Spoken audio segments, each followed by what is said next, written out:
If we'd like to involve you now, Stuart, having chosen a card before, why don't you choose one? We've got under involvement, we've got 6 cards, and just wonder if you could choose a card. So pick a number, 1 to 6, and we'll see what number comes through, and we'll choose that card. And I'm just wondering here whether there's a number that's coming through. Yes. Number 3. 1, 2, 3. That's the card. You're going to read what's on it. I'll read what's on it.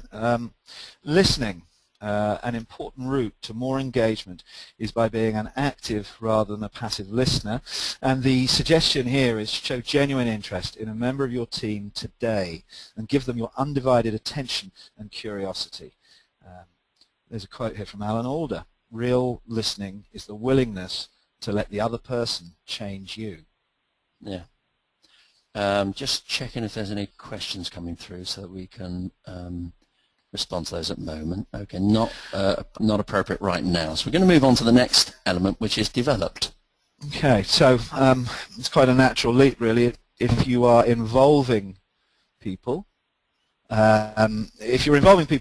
generally they are probably going to need to be developed into whatever new project you're asking them to get involved with.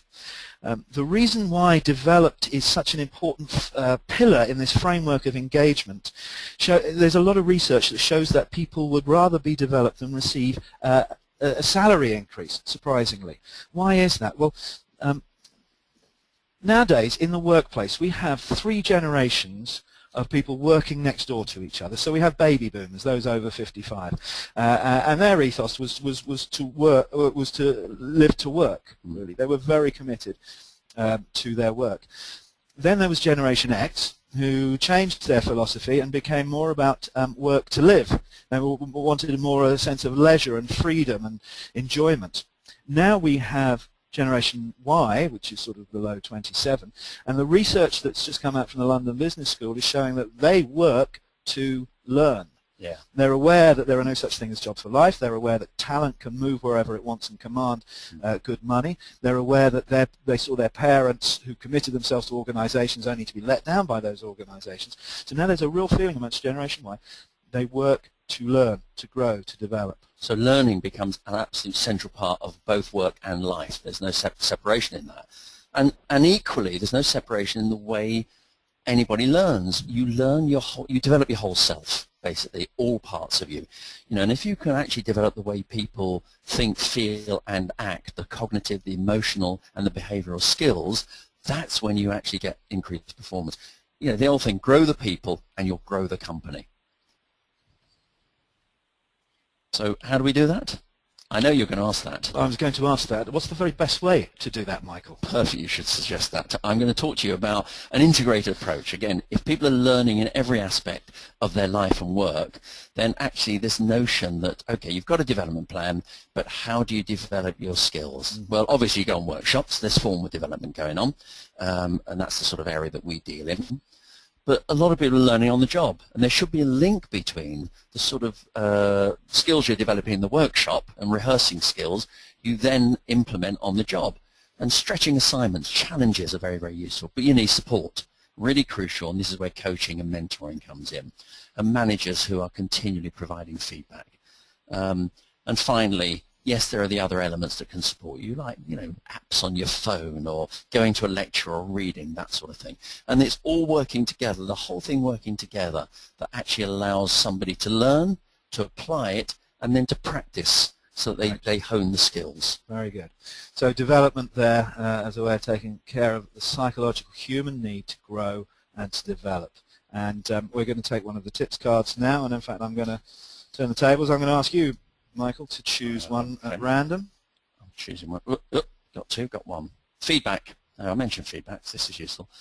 1 in 3 people say they rarely or never get feedback on their performance.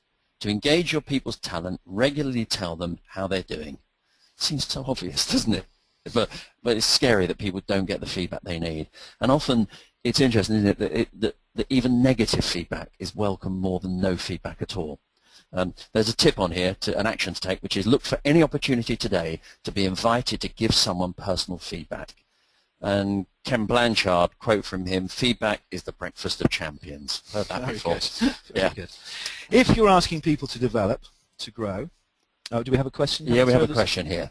Instead of just replying to an individual, you can also, well, that's not the question. I think that is us being told how better to respond to what's going on, I think. They're seeking to develop us, I think, Michael. I think we're being developed. That's right. Very good. Thank you, Matt. So if you are being developed, if you're seeking to ask people to grow, they're going to be experiencing a level of challenge, so you probably need to be inspiring them, and that segues into the fourth pillar of engagement. Which starts with a question to you, really. Anybody attending this webinar, just take a moment to think about what actually inspires you.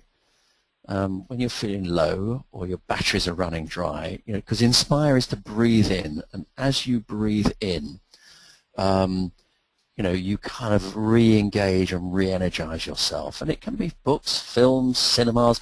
Why don't you write into us and actually give some examples here in the chat box of things that inspire you. I know for me it was interesting. I went and saw Andrew Motion the other night, the poet, the ex-poet, the poet laureate, and he was talking about what inspired him, and in turn his poems were inspiring us. It was lovely. It was a real kind of win-win situation for everybody attending. One of the things that inspire people is vision. Is vision. And we're going to, you know, a company's vision, a leader's vision. What's brilliant about Martin Luther King was he didn't say, I have a to-do list, you know, or a 5-year plan. He had a dream. He had something that he could paint a picture of, an improved future. And that's what he shared with people, and that's actually what kind of galvanized them, got them going. So vision is very important. Equally vital is values. It's not just what we do, it is how we do it. It's clear the research is showing that people become very engaged with a manager, with a leader who walks the talk, and very disengaged if people are seen to not live by the values, not to inhabit their values, not to act with character. Here's a set of company values that you might recognize. They valued communication, respect, integrity, and excellence. Very laudable. Indeed, except that company was Enron. Must have been a lie. I think so. You can only imagine the level of disengagement that gets created when there's a disconnect between what you say and what you do. Yeah, actions speak louder than words, I think. And the thing is, in organizations, you look at the management, the leadership, people are judging what they're doing, not by all the things they're saying or the plaques on the walls, but by their everyday behavior. It's fine having respect as the value, but if the manager or the leader walks into reception and doesn't treat the receptionist with respect, you know, word goes around very quickly, doesn't it? Absolutely. So it's worth looking at your own behaviors. Good. How would people know what your values are? Here's a good exercise just to think about now and to carry on perhaps afterwards. If you list down what you actually feel strongly about, what your values are, how would anybody know? Where do they actually show up? I know a number of people who, you know, say they value quality, but actually if you look at them, they look uncared for, and you look at the environment or the office in which they work, it's full of rubbish. You know, same with creativity. People value creativity, but are they actually creative? Do they stimulate and encourage creativity amongst other people? Very good. Well, let's take a final card on that from our pack of inspiration. Your turn, I think. Let me try one here. Meaning. This is a particular favorite of mine. People need to find meaning in their work so they can feel engaged and use their potential. This is there's a tip here. Interact with each member of your team today to reveal whether they do find their work fulfilling and worthwhile, and if not, do something about it.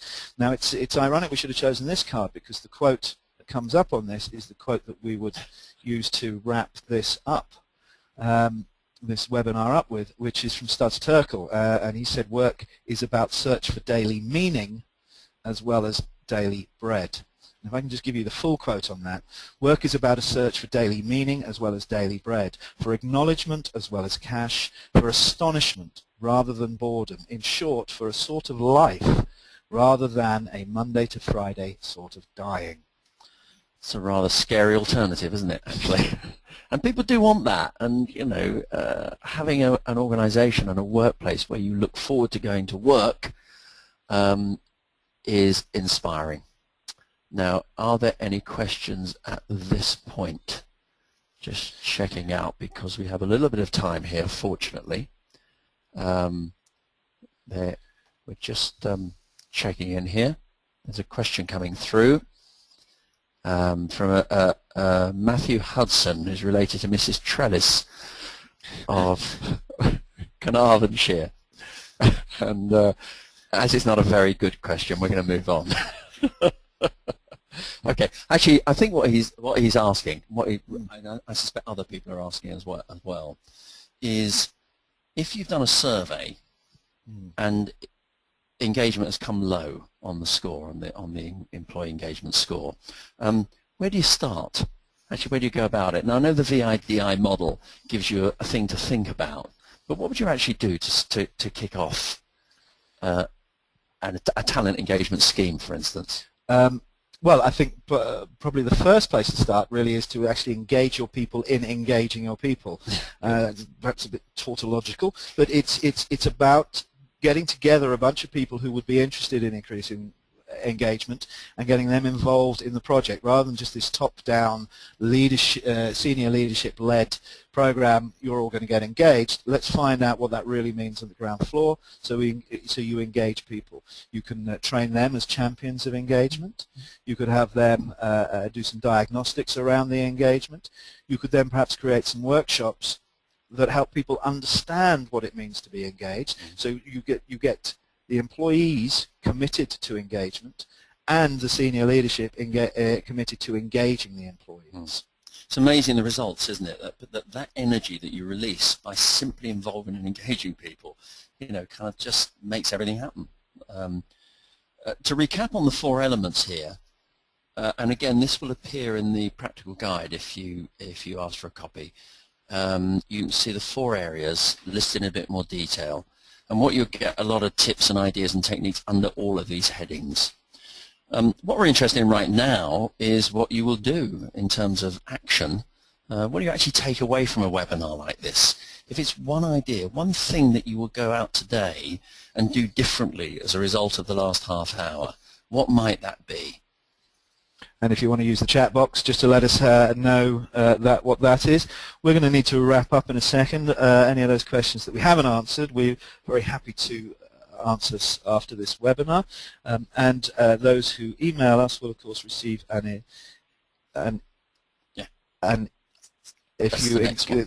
it is. You see seamlessly. The email address is there. If you want to email us, we will send you a copy of our talent engagement guide. Now, what I notice here, Stuart, is that we've taken up 26 minutes so far, which actually there is some time for some questions, should we have had some en route. So that's rather good, but that doesn't mean we have to stay here at the moment. We've done it, haven't we? So thank you very much for listening.